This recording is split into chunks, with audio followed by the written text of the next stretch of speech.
sont coûteuses en énergie et faites dans des conditions sociales qui ne sont pas idéales. Et puis, après, un véhicule électrique, déjà quand il arrive dans votre jardin ou dans votre rue, il a déjà son bilan énergétique, parce que tout dépend comment ce véhicule a été construit. Ce que vous évoquez là, c'est qu'en écologie, tout est complexe. Il n'y a pas une solution parfaite, il faut choisir le moindre mal. Voilà.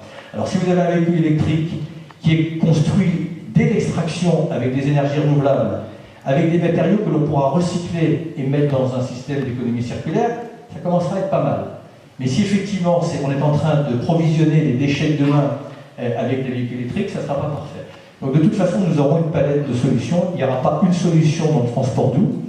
Et encore une fois, les pollutions, elles ne doivent pas se comparer, elles s'additionnent. Les particules fines générées par les véhicules électriques, elles atteignent différemment la santé. Le CO2 qui est produit par les véhicules à essence, eux, atteignent les changements climatiques, mais également c'est une pollution qui peut avoir un impact sur la santé. Donc il faut trier là-dedans, dans ce qui est possible et nécessaire. Et au passage, puisque vous prenez ce cas d'école, c'est là où on voit que si on veut que la transition écologique soit solidaire, comme j'avais souhaité l'inscrire au fronton de mon ministère, il faut mettre personne dans une impasse. Donc, pendant des années, par une incitation fiscale, on a incité les gens à acheter des véhicules diesel.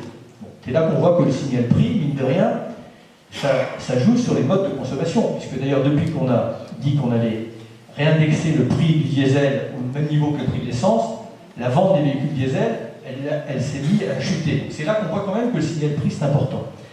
Mais pour quelqu'un à qui on a incité à acheter un véhicule diesel, qui joue souvent la même personne, qui a des revenus assez faibles, vit dans un territoire où il n'y a pas de mobilité alternative.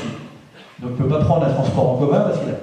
Et tout d'un coup, on lui met parfois même une interdiction d'aller sur son lieu de travail, et de surcroît, on va le taxer. Bon.